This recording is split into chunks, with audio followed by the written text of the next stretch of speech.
show these fuckers who I am, yo.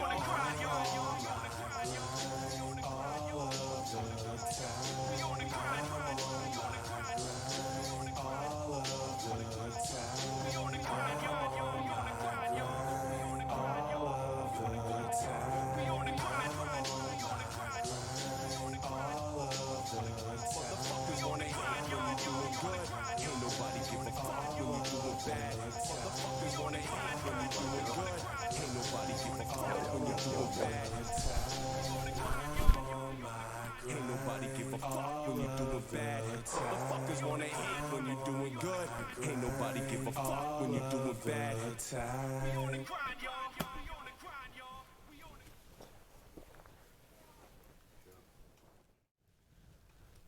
Back in your computer screens. I'm Rob on Combat, but you already knew that. Episode 25 coming at you. That's Josh Imola. You can follow me at Rob_at Combat everywhere. You can follow him at Josh Imola everywhere. We're back, baby. What a night in boxing tonight. We got Kelly Maloney live a little later tonight. Bro, we're back. We're coming back heavy tonight, Josh. What's good, man? Been good, man. It was a short week, felt like. Now we're back to the show again. Bro, Back-to-back episodes. We're back on our schedule here. Saturday nights, just before the fights. I like that we went back to Saturdays, you know, because on fight nights it feels like, You got the hype. You know, get I to feel go like home and I'm, you know, I love the aerial. You know, I love aerial, and that's what I feel like. We got the pre-fight going. You know, you tune in, you see the aerial Hawani, and I should start wearing fucking, you know, like the tuxedos every time. You know, for fight nights like this, and then last week too. Like, bro, I should definitely start wearing the tuxedos because I'm, you know me, I like it. I like the combat sport, bro. Who do you got? Lomachenko's tonight. It's gonna be a big fight. We got Jake Paul tonight. We got Katie Taylor just won today. Yeah. Man, it's a big night tonight. there's a lot of fights on tonight. A lot of fights. Pick I'm your excited. poison. It's the same thing I said last Maloney time. live in studio tonight. Yeah. That's a big one. Wow. I don't know. And we heard, I keep hearing little birdies chirping that camp's going great in the Phenom era right now. I've been talking with the boy off and on. I'm trying to get him to come on soon. We're working on it. Schedule's obviously. This guy's fighting on DAZN in like a month. But man, he told me the other day that camp's going great. He shutted us out a little bit, you know, dapped me up a little bit. I can't wait for that one. Tickets are still available. We might even be there. Okay, can you imagine back-to-back years at the Owl Nest, bro? Stay tuned for that, bro. We got tickets on deck, and like I think I don't even know the price honestly, but like they're available right now. Like if you go to redowl.com right now, secure them because they're gonna go fast. Like it's already October, you know. Like but like, hey, you don't make it in time for the tickets, no sweat. DAZN, free trial right now. You can catch the boy defend his belt. Friend of the show, Zol Durrani, gonna defend the NABO world title and the Canadian welterweight title in the same night, the same fight. So like whoever he's fighting, double championship tonight, boy, that night. What do you think? I'm Brian with Zolt. You gotta know that one. Yeah, Zolt all it the don't way. matter who he's fighting. I think we've been saying that Zolt's the best 147er on the planet for a long time. I've been saying it since I was like in high school because I've rowed with this dude for so long. Bro, everyone's starting to catch up. It feels good, man. Like he deserves it. The kid is such a nice kid. He's so humble, family man, but he's an absolute killer, dude. Look out for him. But we got a word from our sponsors real quick. You like winning money, Josh? I know you do. Yes, I do. So will you at Charlie Covers Sports Advisor. Go hit him up on IG right now at that handle, and you can get 30% off all pick packages, courtesy of us. We got your back. Go win some money. Let's start with Katie Taylor because it just happened. So this isn't coming out for another week, but for those of you watching live and right now, as of taping, Katie Taylor just dominated as we thought she would. Josh, who's next for Katie Taylor? And why isn't Amanda Serrano? Why isn't it Amanda Why isn't Serrano? it? Yeah, because that's the only fight I can see that makes any sense. Well, I think it has to be kind of because you got to run it back. Yeah. The last fight was, in a lot of people's eyes, the other way. But in the essence of the sport, if you let it go to the judges like it did, and it's that kind of close of a fight, I had my scorecard within a round, and I always do swing rounds, and I had 4 swing rounds. So when a fight's that close, you can't really say they got robbed. I said she got robbed. Like, I felt like she got robbed. But at the same time, that's just me being biased to what I think I just see. I have my opinion to what I've just witnessed with my own eyes. See, I might have missed 5 or 6 seconds because I wander. The mind wanders. Yeah. And then you gotta watch it more than once too. You're watching live, okay, as a judge. You gotta think one thing.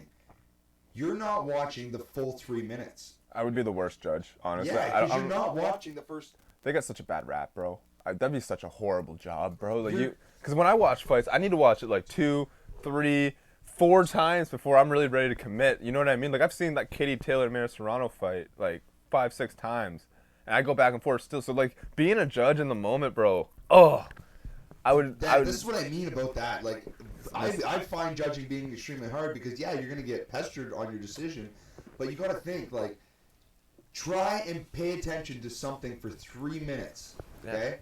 And especially in a fight, at some point, they're not going to be punching each other, and your mind will drift for a second. It happens to everybody. I think they should. So if you're judging a fight, and all of a sudden there's no punches happening, and you're like, oh, the pants she's wearing look pretty sharp. Yeah. And then you miss a step and a change of position. No, I feel that.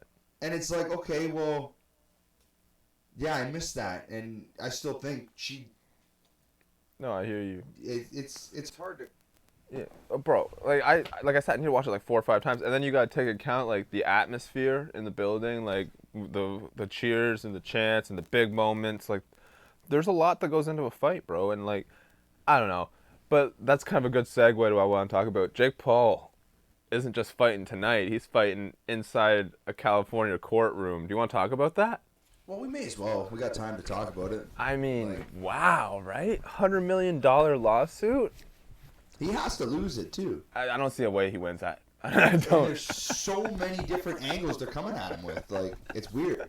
Multiple times that he called his judge. Okay, for those who don't know, this dates back to the Manic Serrano Katie Taylor fight. There was a judge. I forget his name. It's not that important. I mean, it is because he's in a lawsuit. But at the end of the day, it's a lawsuit. You get it. It's all semantics. So, this guy, he voted in favor, or he judged in favor of Katie Taylor to win, and obviously Jake felt the type of way about that. And then a couple months later, he judged in favor of Anthony Joshua against Alexander Usyk. I agree with Jake. That's a little egregious, but whatever, right? So I'm not about to like double down and say that there's some big fix. It's just boxing. That's what it is, right? So Jake goes out publicly, denounces this judge, and then he denounces Matchroom, the guys that he's supposedly working with on Katie. That's not happening now. That fight's probably gone now because of his stupid shit. But now he went out Matchroom and said that they hired this guy and that they picked the judging, which is false. Anyone that follows combat sports, UFC, anything, the organization never picks the judging. That's like so unethical, bro. Like, you have a sanctioned body that does all this shit for that reason. So the ethics line up. Like, you can't have a guy that's hosting a show picking the judges and the referee, because then like, what is that, man? Like, there's a lot of backward shit in that. So like, cut that out. The California State Athletic Commission steps in. Las Vegas, the Nevada State Athletic Commission comes. You know what I mean? Like, so on and so forth. So for him to go on and say that and double down on it, it's pretty egregious in my opinion. Against like a world-class organization like Matchroom Boxing, I have nothing but respect for what they've done over there. The judge, maybe he's made some bad calls. Maybe he should, like Adelaide Bird, maybe he shouldn't sit beside other judging anymore. But this is the guy's livelihood we're talking about here. Like, I don't know. I don't see how Jake wins this suit. He doesn't like. Hearing him, Mike. He doesn't lose this lawsuit because of some weird, like, pretty cut. Like, he did this. It's he pretty cut and did dry. something. Yeah, it's cut and dry. Like, he doesn't lose this on a fluke or anything. Yeah, he said it. It's on camera. You can't say, "Oh, I didn't say that," or "I didn't mean it." Yeah. You said it, and you said it on multiple occasions, as you said earlier. And there's really no proof to back up his statements either. Like, there's like no way, shape, or form that there's like any merit to what he said, which is really fucked up too. Like, why would you're supposed to be a promoter? Like, now you're fucking with or Mara Serrano's bae. You know what I mean? Like, what happens to that fight now? You think Matchroom's gonna want to work with MVP? I don't. Well, if the money's right, you gotta say yes. Maybe. Like, it's kind of hard to say no to money. I guess. Especially, well, I can't say especially in boxing, because boxing, I mean, but they're look, saying no to millions of dollars. I mean, look to get more millions. Yeah, look at what Matchroom's doing with Anthony Joshua right now. Like, that's kind of sketchy, right? I mean, like, they don't give a fuck about money. If they gave a fuck about money, they'd be fighting Tyson Fury instead of Derek Chisora, which is a joke. We already talked about that last week, but I'm still mad about that, Josh. Why is Tyson Fury taking cop-outs? You already beat this guy twice, bro. Like, I don't know. Well, why isn't Wilder fighting somebody more named? Yeah, but like, in Wilder's credit, like, he got knocked out twice.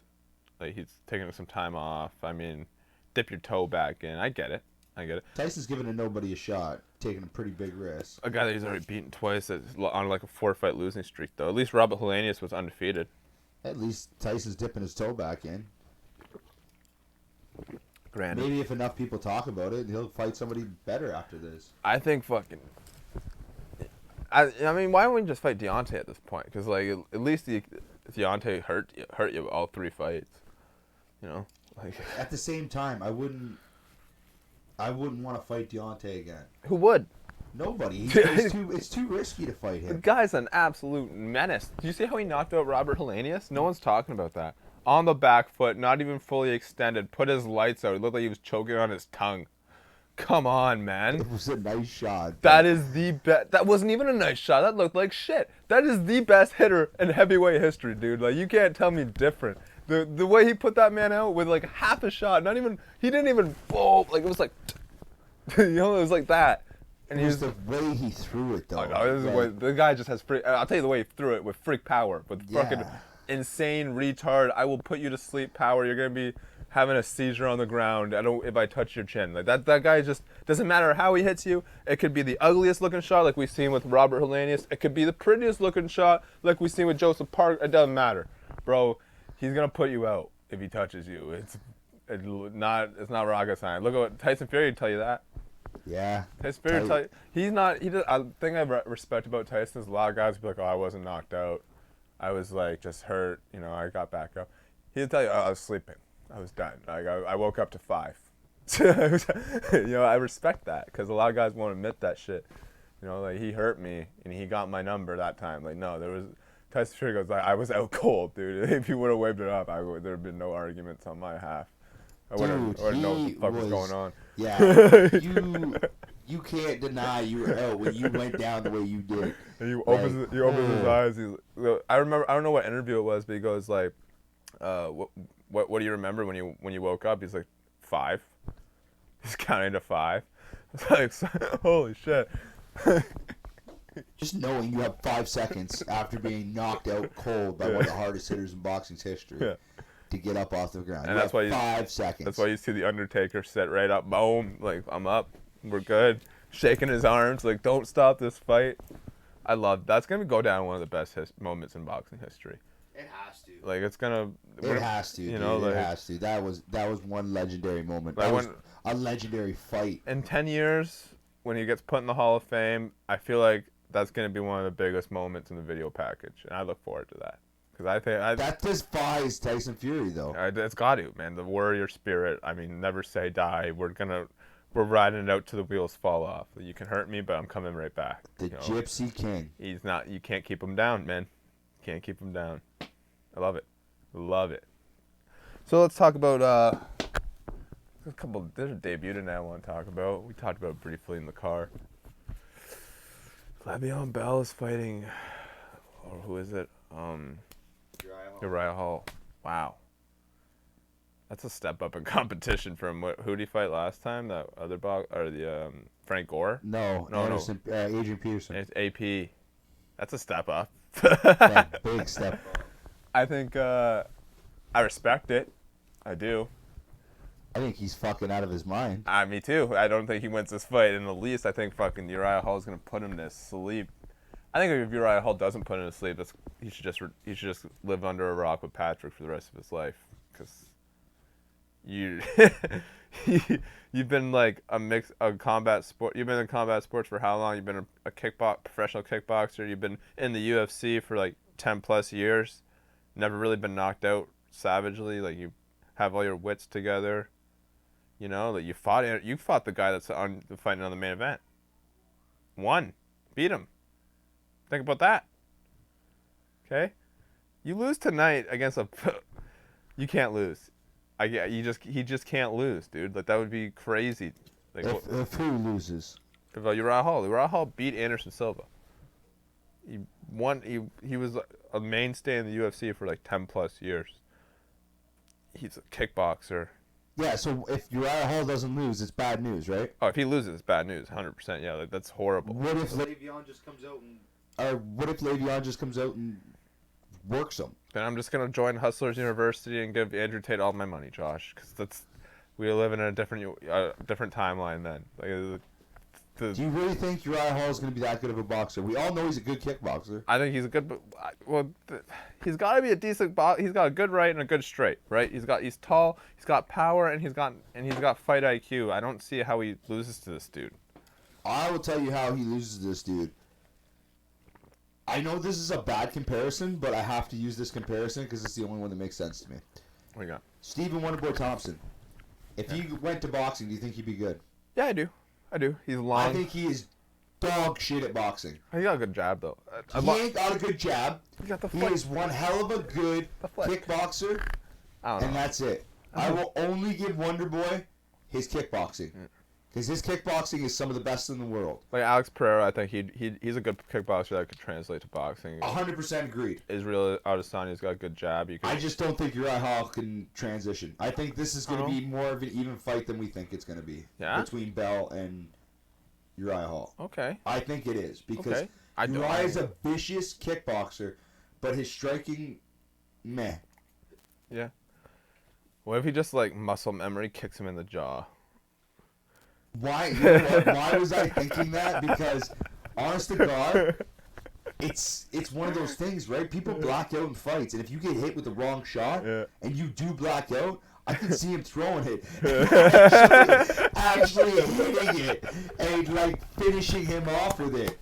Like, I actually seen that. I was gonna say it, but I'm like, no, that sounds stupid to say it. But then once you say it, it's like, no, dude, I can tie. Like, I agree with you on that. I mean, like, he's been doing this shit for like how long, right? Muscle memory's muscle memory. Like, and we all seen what he did on The Ultimate Fighter. He's one of the most vicious back kicks in the history. Oh, he's good. But my thing is, like, he does have a good jab. He's a stationary kind of fighter. He's more like a robotics. He doesn't like flow very well. But that kind of works for him when he's facing a little guy. Well, I don't want to say little guy, but a smaller guy, and Le'Veon Bell. You know what I mean? Like, Le'Veon Bell is going to give up a ton of reach. It's going to be tough to get inside. And once he gets inside, he does have a good straight too. Like, he's gonna have to hit him. It's gonna be tough, for sure.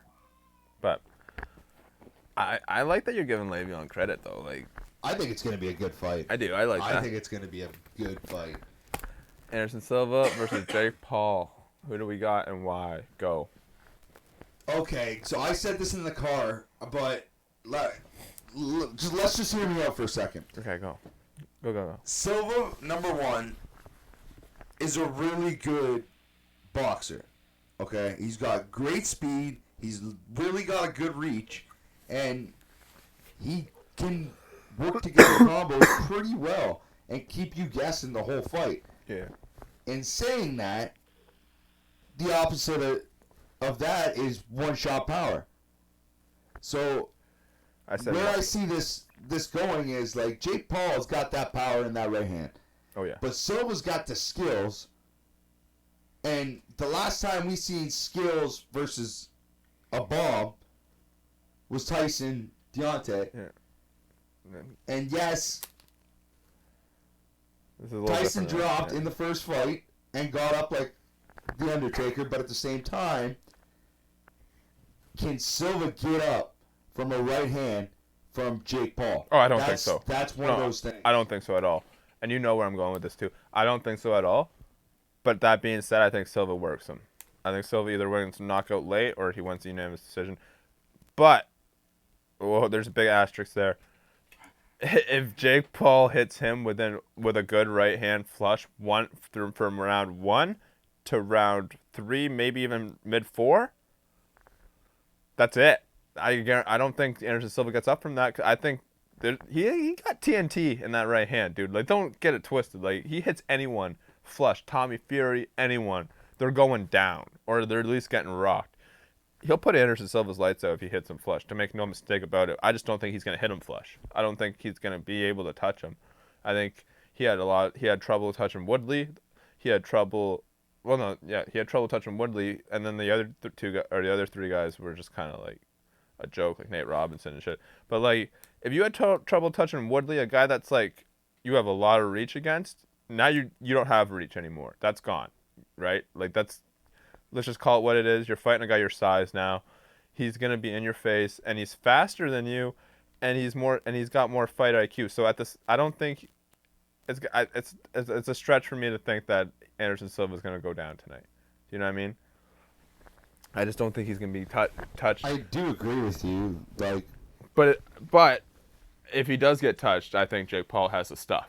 Like, I think he's got the stuff to knock Anderson Silva out cold, put him out of his boots. You know, leave a crater in the ring, kind of thing. Like, the guy hits hard, man. You see the way Woodley hit the deck? yeah, but I'm forever holding that was a fucking dive. Okay, but even if it was a dive, like, the knockout was real. Like, the way he hit the deck, bro, like, face first. He was even cognizant enough to put his hands up to brace the fall. You know what I mean? Yeah. Hands at his side, fucking face first, dude. That wasn't a fluke. Like, he might have put his hands down to get hit, you know? But there was no way that knockout was a fluke. So the power, to me, is like, that's real. Like, the power can knock you out cold. Okay, I got the tail of the tape. Oh, what we got here? Okay, I got the tail of the tape. So, the records for boxing. Age, it's going to go age, record, KO, weight, height, reach, and stance. Jake's 25, Silva's 47. Holy! Jake's 5-0, Silva's 3-1 in the boxing ring. Jake's got 4 knockouts, Silva's got 2. Their weight is going to be both 186 pounds. Wait, let me pause you there. Pause. Yeah. So they're counting. So that Tito wasn't an exhibition. That was an actual pro fight for Triller. I'm guessing. That's gotta be right. Okay, sorry. Go ahead. Go. Jake's 6'1", Silva's 6'2". Okay. Jake's reach is 76. Anderson's 78. Oh! And Jake is fighting orthodox, whereas Silva fights southpaw. You know what? A lot of people are saying that this is an easy fight for Jake, and this is another MMA guy. I'm giving Jake all the credit in the world because, like, look at his last guys. What guy has been over like 6 foot that he's fought? Nobody, right? We agree on that. He's fought little guys. This is credit to you, man. Like, this is a big step up, dude. Like, it's not what I wanted. I still think Jake has, like, I still think he should fight a real boxer if he's going to try to be a boxer. Like, this fight. Okay, but we gotta say this. At least he's picking elite fighter. Yeah. an elite guy. No, I get it. And he might not be the boxer, but it's somebody that we question can beat him. Yeah, no, absolutely. Everybody else we called Jake. I'm with you. The only problem I have with this fight is he wants to be a world champion in boxing. Whether he wins or loses against Anderson Silva, that does nothing for that. So, like, what are we doing here? You know what I mean? You want to be a world champion in boxing? Okay, but Jake's 25 years old. I'm with it, though. I'm with it. I love the fight. I'm telling you this. Yeah, I love it. At 25 years old, his first 5 fights, that kid is racing Mayweather for the most fights made in a fighting career. No, I get you. You gotta think about that because I get you.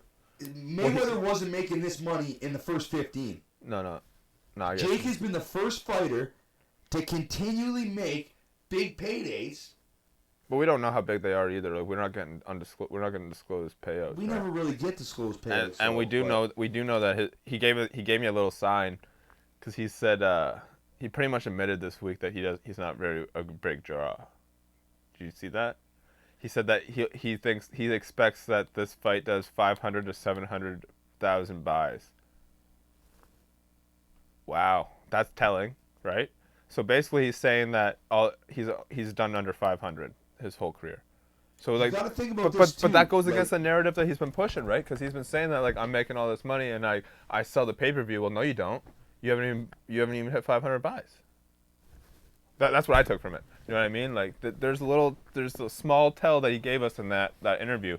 Because Jake doesn't give us nothing. You know what I mean? When it comes to money and buys and pay-per-view, like he doesn't give us nothing. The fact that he said that he expects us to do 500 and 700,000 pay-per-view buys, that was a big tell for me, because that tells us that, okay, you're not the draw that you said you are. That's not, hey, sell the fight, boy. I'm not trying to count your paper, man. Do what you got to do to sell the fight. But hey, like, you got to keep that in mind, what you just gave the world right there. I think that was a little bit of a slip up in my opinion. You just gave the world a lot of information that maybe you don't want us to know. I think it gave us the right information, though. Oh, we know now. But the information is you can't sell this fight. So in the back of Jake's mind, But does he want us to know it's that? a reality check. Yeah, he does. I don't. Because he's pretty much come out and said it's a reality check now. I know it's not going to sell the millions that I want it to sell. Oh, you respect it. That's what you're saying. Like, you respect I know, it. he Yeah. knows what's going on. He He's like, knows okay. that this fight. Games are over. This Yeah. is. I'm putting all my. Okay, I'm I'm with going you. to I'm put with my chips on the yeah, table yeah, for I'm this with you. one. I'm with you. Fight Silva. If I win, That's interesting. I have to go up. That's an interesting take. I have to go up. I got to find somebody And if I ever that the box you, fans yeah. will be like, I'm gonna okay, lose, this is yeah. legit. Yeah. I'll Okay, I'm ride with you with now. this Okay, now. I'm with you now. I'll ride with this now. I got you. That's But- interesting. That's interesting. He's trying to. If you've seen the fighters that he's picked, you can see the trend happening. So he goes for Nate Robinson, okay? Then he goes for Ben Askren. From Ben Askren, There's a lot of hype around Ben Askren too. Like he's a pro fighter. Yeah. He's gonna put his slate then from Ben Askren, we're gonna jump to Tyron Woodley twice. twice. Yeah. Boom, boom. Knocked him out cold the second time. Knocked him out cold the second time. Then for your fifth fight, Oh, sorry. Pause. Faced adversity the first Tyron Woodley's fight too. He got clipped. yeah. So like that could go ahead. So now you're talking about Silva. Mm-hmm. So if we want to look at the food chain here, Nate Robinson loses to Ben Askren. Mm-hmm. Ben Askren loses to Tyron Woodley. Yeah. Tyron Woodley possibly loses to Anderson Silva. Mm-hmm. If you keep going up the ladder the way you're going, I understand that. No, I get you. You're going for the low end guys to make the most end money for a starting career. Okay, here's a question for you, because I'll answer it too, and I have a pretty hot take on it.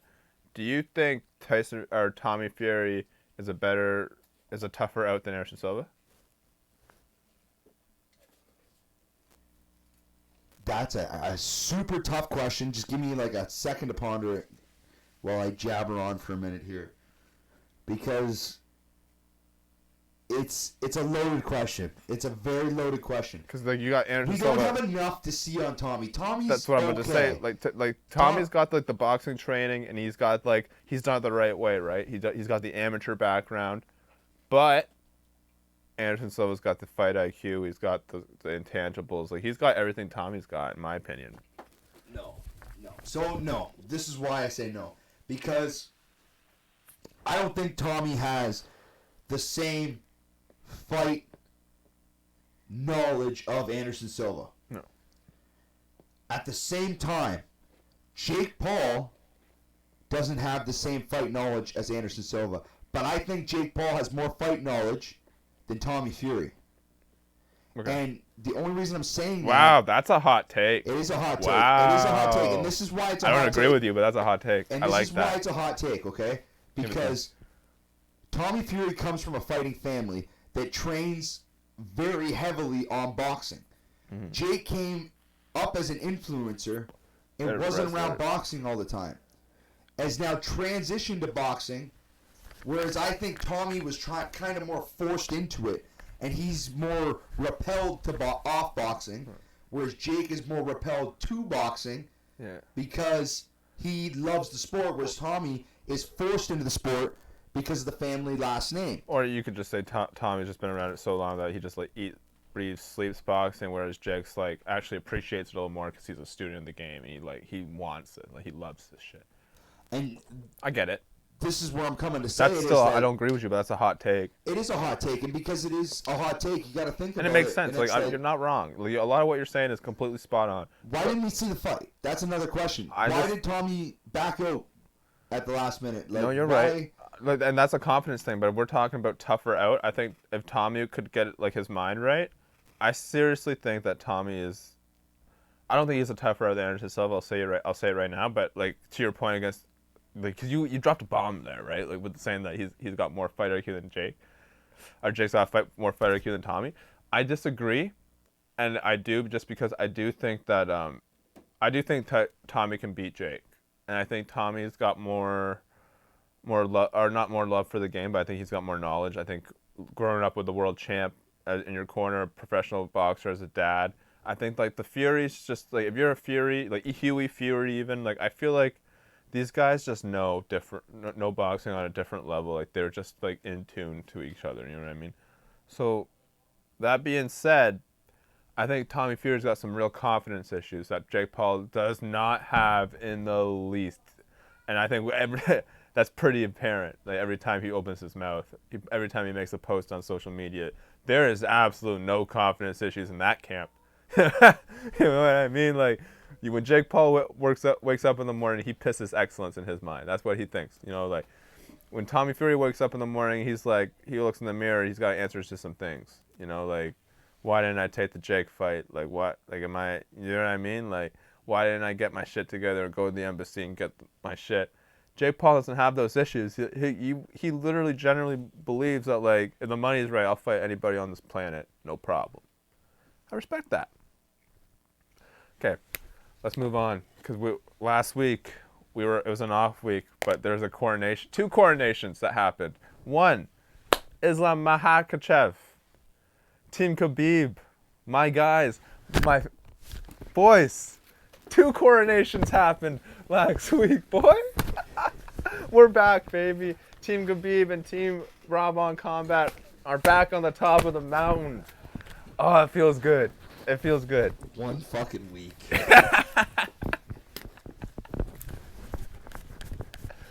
Oh. Goddamn embarrassing. I had this title for 1 week. Shout out TJ. Shout out Needle Shaw.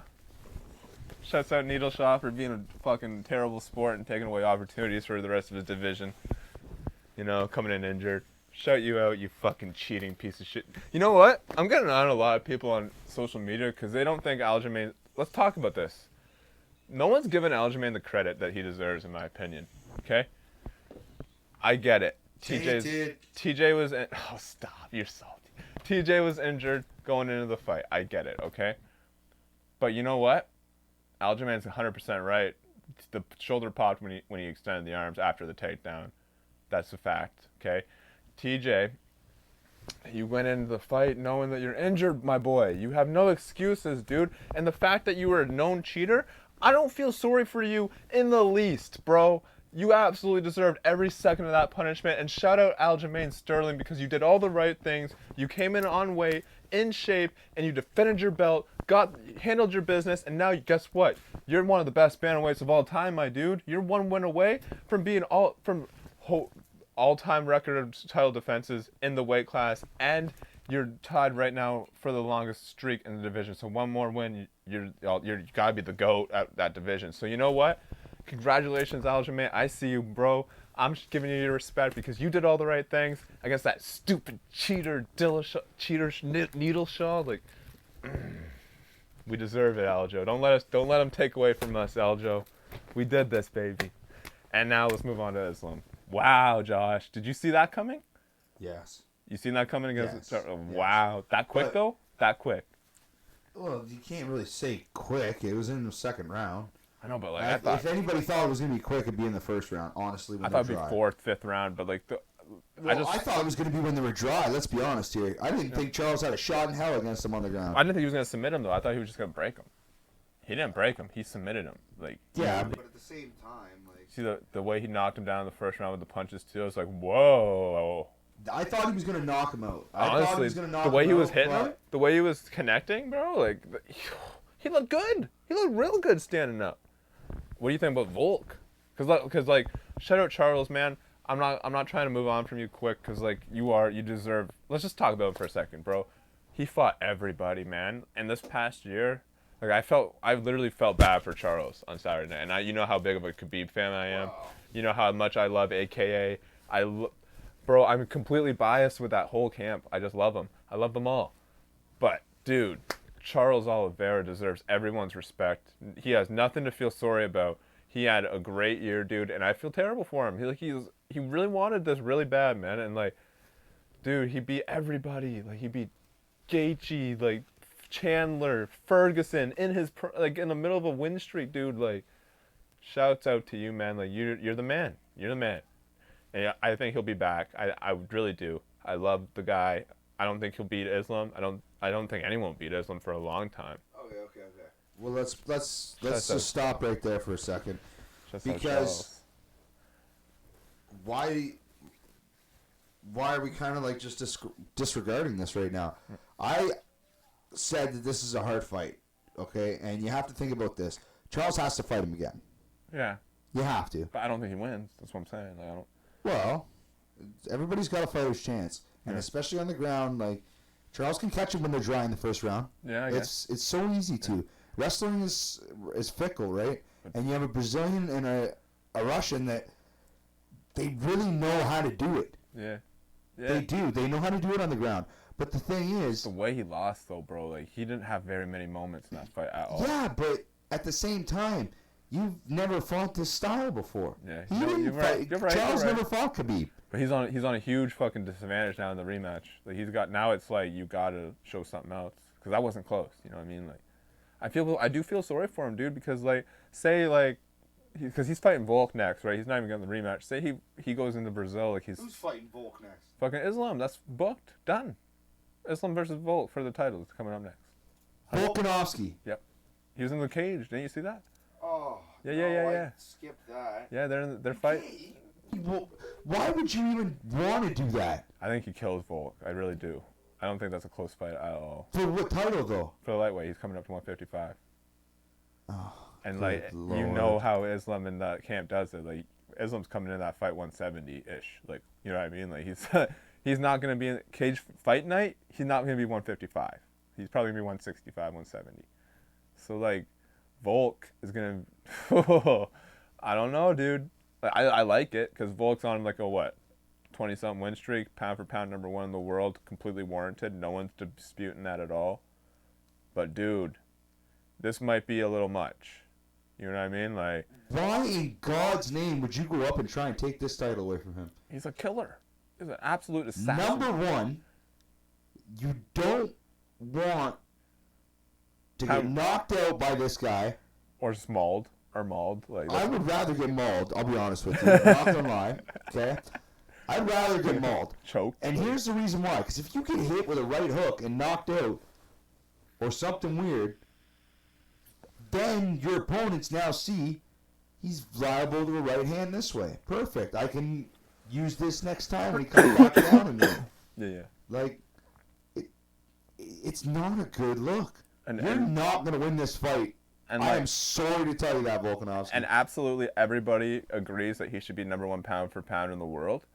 This is gonna that's gone now if he loses to Islam, right? Like this is a huge risk for him. Like you lose, losers aren't #1 pound for pound in the world, bro. Like you know what I mean? Like you're not gonna be that ranking's gone. If that means anything to you at all, this was a huge risk. I respect it. No one's saying that it's a weak move, bro. Like this is a huge. You got balls of steel, bro. But I don't see a way that he beats Islam. I don't think he beats him in the feet. I think he's too tall.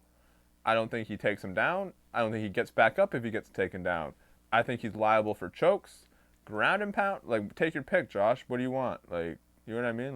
Like, and that's nothing to do with Volk either. I think the size issue is just too much. Like I said, fight night, he's going to be 170 at least. So, like, how are you going to compete with that? Like, how are you going to move him around? Like, you know what I mean? Like, Ask anyone who's fought in Islam in the past, like anyone, Drew Dober, Dan Hooker, they'll tell you, this guy's fucking huge. Like, Well, you can't. I see. This is why I've always hated the more pound for pound system and the pound for pound system in general. The he does only deserve it, though. reason. He does deserve it, though. Are you sure? Beating Max twice, back to back, beating fucking Ortega, Korean Zombie. He cleared that division out, absolutely dominated everybody. This is pretty much all that's left for him now. I mean, who else, right? Like, who else has done what in their division what Volk's done in the past 3 years? I don't see anyone. So That resume is pretty massive. then, how the hell is Kamaru Usman still higher than Leon Edwards? That's It's the Semantics, truth right? question, though. Like, But okay, and here's the Volk argument here, because in that fight, Leon was losing, right? There wasn't a fight in the past 3 years that Volk's had that he was behind on the scorecards at the end of the fight. You know, like there's been close fights with Max and shit, but like this last Max fight, that wasn't a close fight, dude. Like that was dominant. So like, do you know what I mean? Like, I kind of understand that because Leon was losing handedly to Kamaru Usman before the head kick, right? Like it wasn't even close. Everyone, I think we were all thinking like this is gonna be like who's next for Kamaru? Like, you know what I mean? Like when the fifth round started, everyone's like, okay, like let's just fucking who's next, right? We're thinking about what he's gonna say in the post fight or press conference.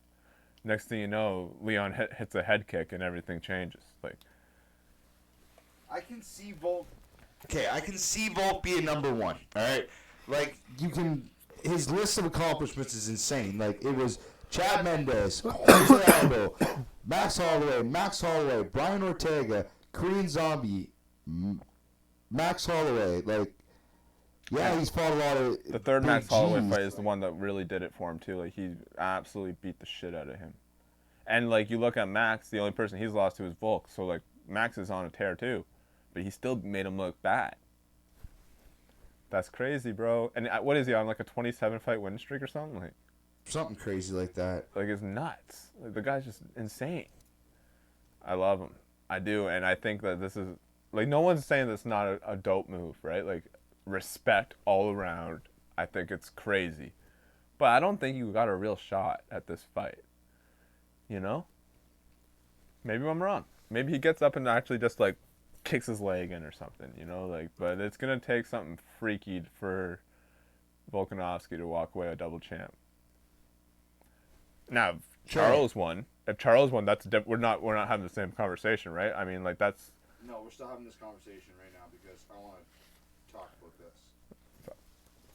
Okay, so this is why we're going to talk about this for another second. The number one pound for pound fighter, and this is my opinion, okay, has to be Israel Adesanya. he's up there. He's up there, but he's not number one, and this is the reasons why. Okay, this is his fight history in the UFC. Okay, these are all of his wins. I will point out when it's a loss. Marvin Vettori, Brian Tavares, Derek Brunson, Anderson Silva, Yep. Calvin Gastelum, Yep. Robert Whittaker, Twice. Yoel Romero, Ooh. Paul Acosta. Yep. Then he went up to fight at light heavyweight, Yep. lost, but he gave one hell of a fight. Yep. Then Vettori again, Mhm. Whittaker again, Mhm. Jared Cannonier. Yeah. I think Izzy isn't ranked high enough. I'll tell you right now, if he beats Pereira, he's got to be up there. Well, he has to, but at the same time, he's I don't- number two. You're right. Okay, I think he should be number one, and Volk should be number two, in my opinion. But that could go either way, though. Like, you know what I mean? Like, it's all semantics at that point. Like, it's, At the same time, you got to go with the. I got to go with Izzy. He's but in the the bigger guy. But in the the bigger guy for sure. But in the division, I feel like the competition level's been a lot higher for Volk.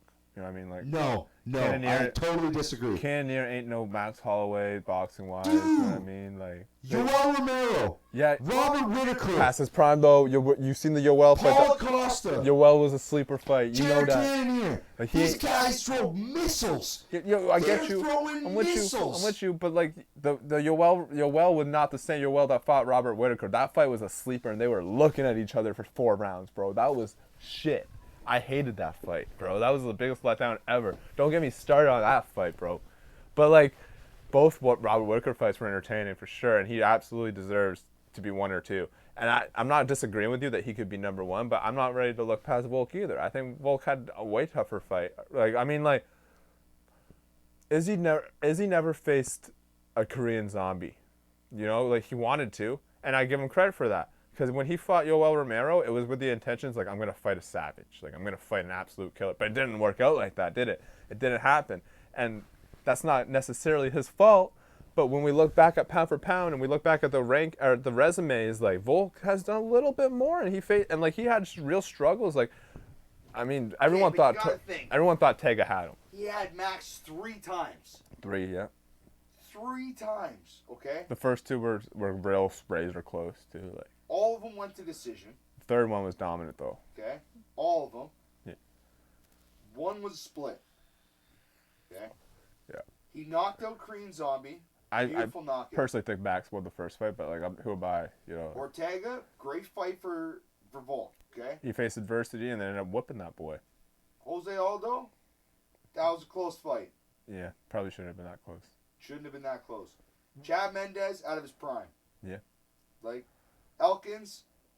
That's a tough fight. That's a tough Darren fight. Elkins does not get enough credit. Like, he's not the most skilled guy, but he's a dog, and he's gonna push you, and he doesn't quit ever. Like, he's a tough fight. It is, but he's like a Calvin Kattar kind of guy. Like, he does, like, you know what I mean? Like, he's game, bro. Like, I like that guy. I like Darren. I love Darren Elkins, bro. Not enough credit goes to his way. I like him. Anyone that has him on your resume, you know you were in a fucking dog fight. You know what I mean? Like, he like a Clay Guida. Like, he's gonna drag. He likes the deep waters. You don't get too many guys like that. Like, I respect guys like that. He don't care about winning and losing. You know, it doesn't matter for him. He just wants to get punched in the face and he wants to give it back. All right. I like that. All right, so we're going to switch topics. We're at 52 minutes into the video. Topic changing to the heavyweights. UFC heavyweights. Yeah, John Jones and everything. John Jones calls out Miocic. What's going on? Sign the contract he sent to him. And you see Stipe posting all these workout videos too. Like, are we getting worked? Is this what's happening? The way it says it, it's scheduled for 282. So John Jones is telling Stipe to sign the papers so that these two can fight at 282. Take my money. Dude, take my money for this one. Who wins, though? Like, I don't know who wins that fight, bro. Like, Are you kidding me? I think I know who wins this fight. I have no idea. And I'm going to tell you right now, I am the biggest Stipe fan. Well, he going to take him down? He's not going to take... Stipe's just not going to get taken down. Like, they're going to have to duke it out, bro. And, like, who's got the better boxing? I think Stipe is formidable. Dude. I'm not ready to double down and say Stipe's going to put his lights out, but, like, formidable for sure, bro. Like, he is no slouch. And, like, and the only guy that's really knocked him out like that is Ngannou. Jones ain't got that power. Jones is technical, and, like, I think Jones can beat him. And I think that's why I love it. Like, it's such a close fight. On paper, you look at that, I'm like, oh, my God. This is why I'm an MMA fan, bro. Like, this, give me that fight, because I don't know who wins. So this is why I think it's not as close as we think. Francis has got career-ending power. Yeah. And the reason I say it's career-ending is because when you get knocked out the way he knocks people out, it is extremely hard to come back from that. Because I don't care if you're a doctor or you think I'm crazy, you can't take another shot like that. Yeah. This isn't movies. No, you're right. Your jaw is only wired so tightly. We're assuming that the rest did Stipe completely well, and that he's coming back refreshed with a new chin. Like, that's what I'm assuming. Like, I'm not, you know what I mean? Like, you're completely right. Nobody can come back with a new chin, man. No, you're right, but, like, with enough time and like not taking enough damage on the chin, like, it could recoup. Like, you could come back fresh. Is what I'm saying. You know what I mean? Now you got to think of tip power. Yeah. Like, just the tip of the glove could put him to sleep now. Yeah. He used to be able to take a pretty big shot, but but we don't know, dude. Like, everyone's a little different. And we've seen guys take time off and come back. He's taken some missiles, though. 100%. In that heavyweight division. But he's never taken this much time off, though. And this is a lot of time that he's taken, and I think he needed it. I think but that's also scares the shit out of me, because it's like, why would you take that much time off unless you got suspended? Jones got suspended. Yeah, but he almost kicked right out of the UFC, so he had to do something else. I think Stipe took the time off to recoup, and I think that's what he needed. and not enough guys do it because of financial reasons, right? But Stipe is a luxury where he's been the heavyweight champion, and I mean, he can afford to take the time off. A lot of guys, and this is the sad thing. This is why I'm 100% with Jake Paul and the fighter union. Even though I think Jake does it for the wrong reasons, and like I don't get behind that when he says it. I don't give it merit. I don't, you know what I mean? Just because he does it for the wrong reasons. Like he's doing it for himself and to promote himself. Whereas the fighters, it's actually true. Like the fighters don't have health care. They can't afford to take time off. Look at Jared Cannonier before he got a title shot, dude. He couldn't afford to take time off, and that's sad. Because these guys are getting punched in the face for a living, and they need to be able to recoup, bro. Like, even Zolt Durrani, like he's by no means is like a top echelon paid fighter.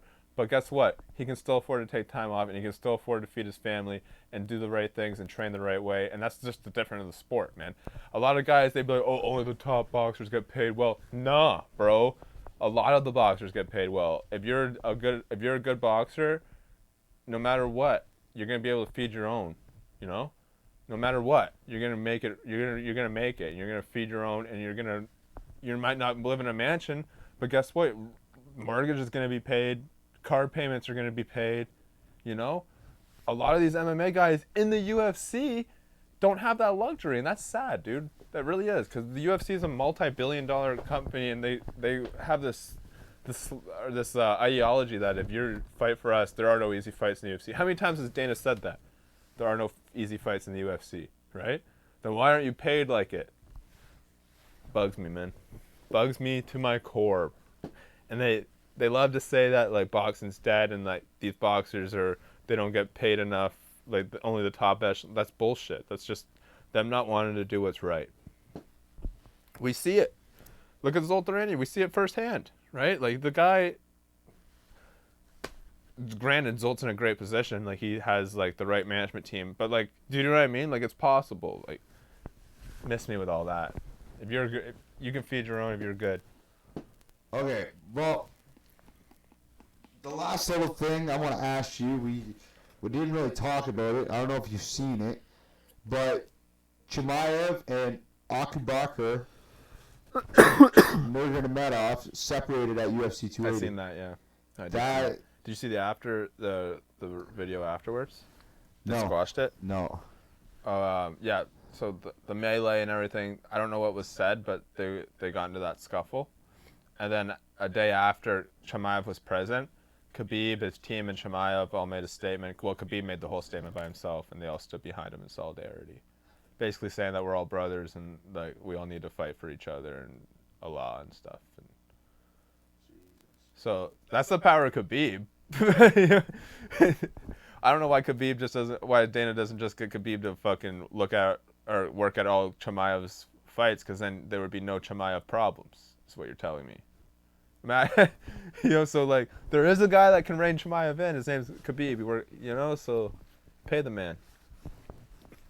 I thought that was hilarious, dude. Like, you look at the big bad wolf making problems with everybody.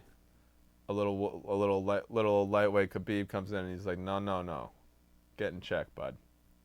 So do you think Sugar Sean gets a shot? I gotta watch that fight back still. I don't think so. I think Henry's got the next shot, and then you do Sugar and Cheeto for the #1 contender. But you know what? You could easily run back Sugar and Sean. That was a close-ass fight, dude. I loved it. That was a great fight. I've only seen it once. What did you think of it? I'll be honest. Sugar looked like he belongs in the top 5. A lot of people are giving him shit for that. I don't see it as a robbery. Like, I don't see it as a robbery. It's a close fight. My first watch, I had Jan winning. I'm not mad at the decision though. I thought the first round could go either way. Second round was Peter Yan. Third round, all O'Malley. So like that, whoever won the first round, for me, won the fight. I'm not biased. I don't know who won the first round still. So I'm not ready to double down.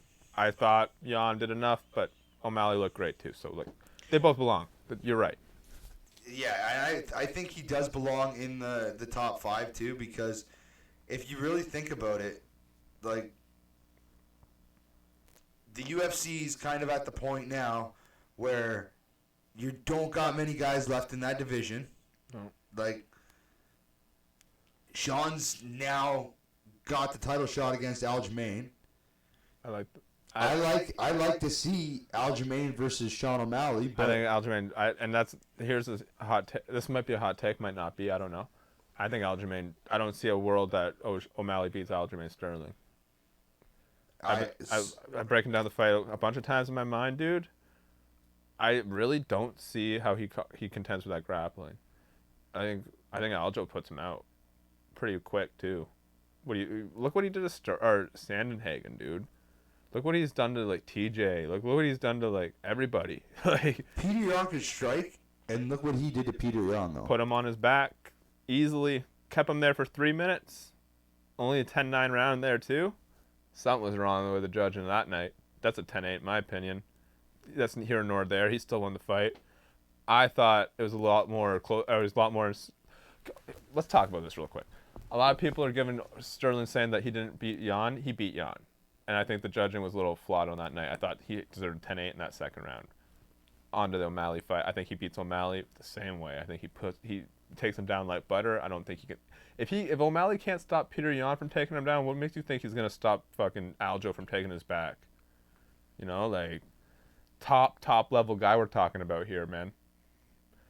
O'Malley can strike. We get it. We get it a lot. Like, but so can Peter Yan, and look how Aljo dealt with that the second time. I think Aljo gets it. I don't know, man. I think Aljo versus Sugar Sean would be a really good fight to watch. Stylistically, yeah, it's great. I would enjoy it. I'm not gonna lie. I think that'd be great for 283 or 284. Not saying it's a bad fight. I'm not saying Aljo runs through him. I just don't see a scenario where he doesn't win. That's what I'm saying. Like, I think when the going gets tough, the takedown's gonna be there. That's what's gonna be the difference maker in this fight. I think Sean could piece him up. Yeah. It's a high possibility, right? But Aljo's got to give him that opportunity. And, like, you've seen, like, he fights kind of like a lot of guys, they want to beat, a lot of champions in particular, they want to beat their opponent in their own realm, right? They're like, oh, you're a striker, I'm going to strike with you. Aljo doesn't have that cockiness about him. Like, look how he fought, like, Sandenhagen, you know? There's no malice there. Like, I got a job to do. This is the best way to do that job without taking as much punishment, and that's how I'm going to execute this. And he went in there and took his back almost, in the first 3 minutes, standing up, choked him out. Picture perfect. And that's how you get it done. And that's how a lot of guys are afraid to do that shit. You know what I mean? Like, yeah, maybe the fans don't want to see me take him down and take his back and go for submissions or grind him out that way. Who gives a shit what the fans want to see? You know, the fans aren't winning you championships and bringing home hardware, you know? Like, guess what? The fans don't like it. They're still going to buy the pay-per-view to see you lose, Aljo, so just own it. Like, you're one of the best grapplers in the world, you know? So, yeah, I think... And you know what? I think he beats TJ again. I don't think that fight ever happens. I hope that they're done with this TJ Dillashaw shit, you know? Like, little cocky little prick, can't even lose. You don't like watching him fight. Oh, I hate him. He's such a cheater. He's such a cheater. Well, you know how I feel about poking, man. Like, it's a bad way to get a look off. He sold his whole team. Okay, we're not fucking punting a ball. Okay, we're not hitting a ball into the stands with a bat, right? You know. We're punching another man in the face one fight could end his life, okay? And you're gonna juice, bro? Fuck you. You're a coward. Get out of here. I never want to see. If I never seen TJ Dillashaw fight again, I'd be a happy man. And that's sad to see because he has such an incredible talent about him. He never needed the steroids. He's a great athlete, dude. But like, to knowingly do that. And like admit it, like it's just so greasy to me, man. Like it's just it leaves like still to this day leaves just talking about it puts a feeling in my gut like turns, you know. And a lot of people giving Henry shit, or not giving, but gave Henry shit, saying that I would never fight him again, knowing what I know now. Fucking right, dude. I wouldn't fight him either. Don't give him that rub. He doesn't deserve it. And Aljo, you want to fight him? Fine. Like you did good. You beat him up. I would never give that guy the look if I was a champion. I would never ever give him the time of day. Like you're not making money off my name, you cheater. That's how I would look at it. You know what I mean? Like, I'm bitter though. I don't like that at all. This is like my favorite. This is like my life. You know, I love this shit, and like you're making my sport look like garbage. You know, the MMA already has like this asterisk about it in society, this barbaric brings back. That's how like we didn't get on ESPN for so long. Like we've come such a long way, and we're still dealing with this shit, man. Like this brings us back to like the early days with the no rules, like we're barbarians or something. All right, so we're getting near the end of the show. We're really gonna run through this really quickly. The main event for 281, because it's on November 12th, is right around the corner. It'll be the Saturday we're going live, so we may as well do it now, and that way, if you guys don't catch us live that night and you're watching the fights already. Just a pick'em? Yeah. So we're gonna do the pick'ems What for is it? UFC 281 Saturday, November 12th. Because if we do it now, we're gonna be live that night, so you guys might not catch us live, and you catch us on YouTube. So 281. Let's do it. I don't even know who's fighting this, so I'm going to okay, so I like on the top, Dan Hooker, Claudio Puelles, Ooh. lightweight belt. Lightweight. Lightweight belt. Dan Hooker's ranked 12. He's got to win, man. But a new guy coming in, trying to get a ranked. What's his record? I don't know anything about this dude. This dude, What's his ranking too? 13-2. He has no ranking, so this is a ranking fight for him. So if he wins, What's his last name? Claudio Puelles, Puelles. What's his nationality? Peru. Whoa. And he's coming off a win. He's 13-2. When's Dan that? Hooker's 21-12. Have we ever had a fighter from Peru? I don't think so. Puelles. Is that right? Puelles? Give me Puelles. Let me see. Oh, he looks like a stud too, doesn't he? Yeah. Give me Puelles. I like that guy. So yeah. I have no idea who's gonna win this fight. That's a. Puelles. I call those ranking fights. Yeah. So if the guy's not ranked and he's fighting a ranked fighter, he's trying to get ranked, right? It's tough for me to get behind Hooker, but like at the same time, like who's Hooker lost to? Makachev? Like Something like that. he's a world champion.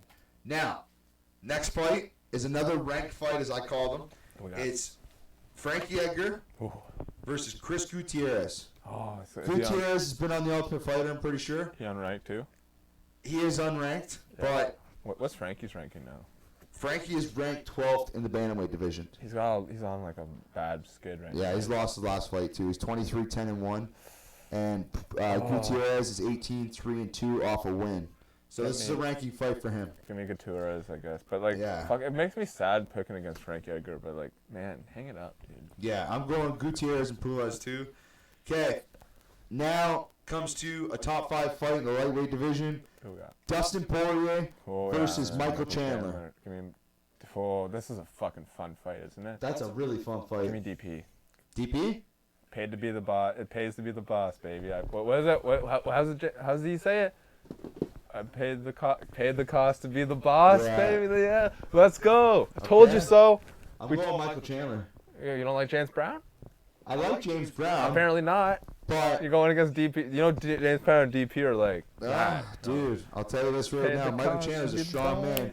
Dustin Poirier's gonna have to dominate him on the but he ground. didn't and I pay don't the think it's cost gonna to be the happen. boss, bro. He doesn't have the walkout theme song like fucking. I'm Dustin going Michael Poirier. Chandler. Like he don't So got. there's our split. You know, like. We'll talk about that more You know in what's depth funny? this Saturday. Every morning I walk to work, right? I put that's the first time I put it in because it gets me Yeah. going. Like I feel like I'm Dustin Poirier. I'm like, all right, let's go knock out Conor McGregor. Paid the cost to be the boss this morning, baby.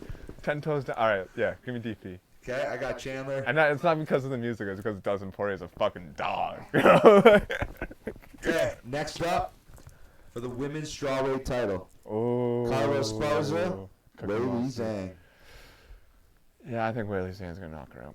I like Cookie Monster though.